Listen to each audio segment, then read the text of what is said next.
So guys GST మంచి hot topic గా నడుస్తుంది. కొత్త జిఎస్టీ పర్సెంటేజెస్ ఏవైతే రాబోతున్నాయో ఎస్పెషల్లీ ఆటోమొబైల్ ఇండస్ట్రీ మంచి ట్రెండింగ్ టాపిక్ లో నడుస్తుంది. సో ఎవరైతే కొత్త వెహికల్స్ తీసుకుందామన్న ప్లాన్ లో ఉన్నారో ఫ్యూ డేస్ వెయిట్ చేయండి గైస్, చాలా సేవ్ చేస్తారు మీరు.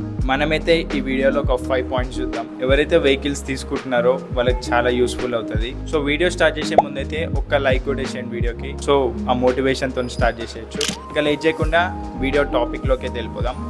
Let's go guys. So guys, direct గా కొత్త జిఎస్టీ స్లాబ్స్ కి డైవ్ అయ్యే ముందు ఓల్డ్ జిఎస్టీ పర్సెంటేజ్ కూడా ఒకసారి చూద్దాం. 2 వీలర్స్ మీద ఇర్రెస్పెక్టివ్ ఆఫ్ సీసీ ప్రతి ఒక్క బైక్ 28% జిఎస్టీ అనేది ఉండే అనమాట.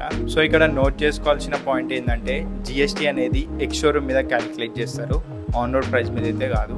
అండ్ బైక్స్ ఏవైతే 350cc కంటే ఎక్కువ ఉంటాయో ఈ జిఎస్టీ 28%తో పాటు ఒక 3% సెస్ కూడా యాడ్ అయ్యేది అనమాట దాంట్లో. సో 28% ప్లస్ 3% టోటల్ 31% అనేది గవర్నమెంట్కి పే చేసే వాళ్ళం ట్యాక్సెస్ రూపంలో. So coming to the main point, GST slab. ఈ కొత్త జిఎస్టీ స్లాబ్ ఏదైతే ఉందో 22 సెప్టెంబర్ 2025 నుంచి అప్లికేబుల్ అవుతుంది. సో ఆ కొత్త జిఎస్టీ వచ్చేసరికి అప్ టు 350cc, అంటే 350cc కూడా కన్సిడర్ అవుతుంది. 350cc వరకు ఏదైతే బైక్స్ ఉన్నాయో వాటికి జస్ట్ 18% జిఎస్టీ మాత్రమే పడుతుంది. ఓల్డ్ జిఎస్టీతో కంపేర్ చేస్తే 58% ఉన్న జిఎస్టీ మీకు ఇక్కడ ఇప్పుడు 18% జిఎస్టీ మాత్రమే పడుతుంది. సో ఆ 10% చేంజ్ ఏదైతే ఉందో అదైతే డ్రాప్ అయిపోతుంది. మీరు 10% అనే అనుకోవచ్చు, బట్ మీరు ఎక్స్ షోరూమ్ మీద క్యాలిక్యులేట్ చేసుకుంటే ఆ 10%ని so decent amount of money అయితే సేవ్ చేసుకోవచ్చు మనం.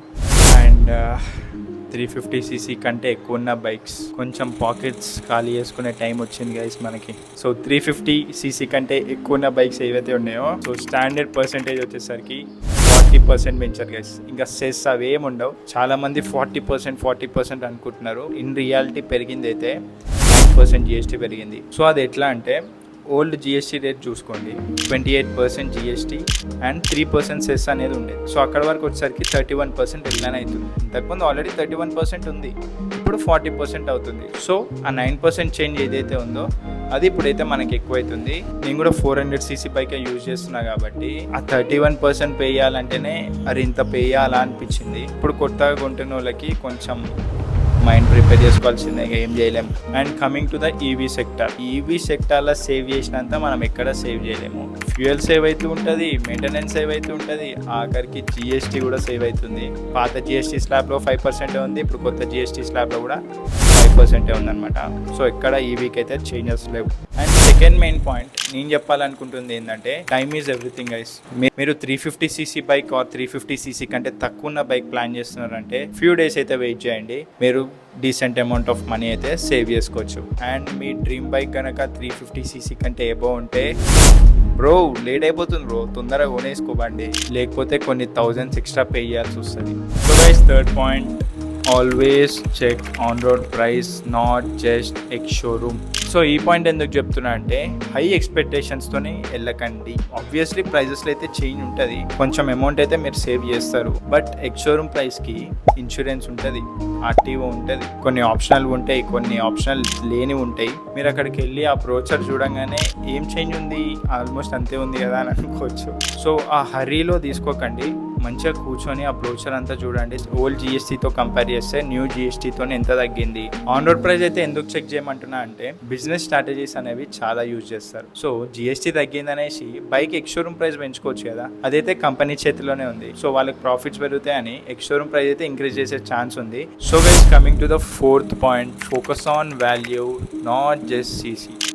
సో ఈ పాయింట్ ఏంటంటే మనం ఎంతలో ఎంత కాదన్నా మన ఫినాన్సెస్ కూడా చూసుకోవాలి. సో నా థాట్ ఏంటంటే ఏదో సీసీ హై ఉందనేసి అదో పెద్ద బండి, సీసీ తక్కువ అనేసి అదో చిన్న బండి అన్నట్టు కాదు. నీ యూసేజ్ ఏంది, నీ రైడింగ్ స్టైల్ ఏంది, అది కూడా ఒకసారి కన్సిడర్ చేయండి. మీకు నిజంగా 350cc ఎబో బైక్స్ కావాలా, 350cc కన్నా తక్కువ ఉన్న బైక్స్తో కూడా నేను కంఫర్టబుల్గా ఉండగలుగుతా అని అంటే సో అక్కడికక్కడ సెట్ కదా. మనం ఎందుకు ఎక్స్ట్రా అమౌంట్ పే చేసుకోవాలి, దాని బదులు సేవింగ్స్ చేసుకోవచ్చు. ప్రైస్ పెరిగినప్పుడు ఈఎంఐ ఆప్షన్కి వెళ్ళినా కానీ ఈఎంఐ ప్రైస్ కూడా పెరుగుతుంది. ఆ ఎక్స్ట్రా అమౌంట్ కట్టే బదులు అదే అమౌంట్ మనం సేవింగ్ సైడ్ యూజ్ చేసుకుంటే మ్యూచువల్ ఫండ్స్లో ఎస్ఐపి చేసుకున్నా కానీ మంచి సేవింగ్స్ అనేవి ఉంటాయి కదా.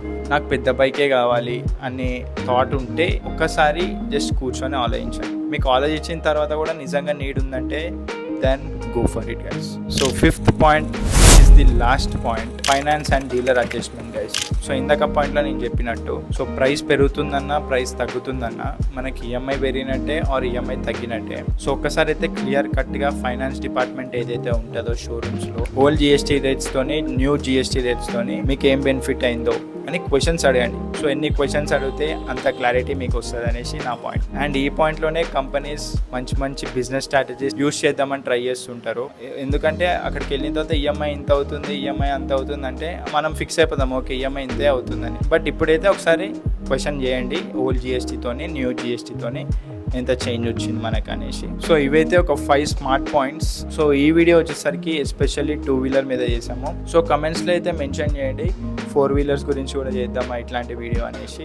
సో ఎవరైతే కొంటున్నారో వాళ్ళకి హెల్ప్ఫుల్ అవుతుంది కదా. ఇవైతే నా టాప్ 5 పాయింట్స్ అనమాట నా సైడ్ నుంచి.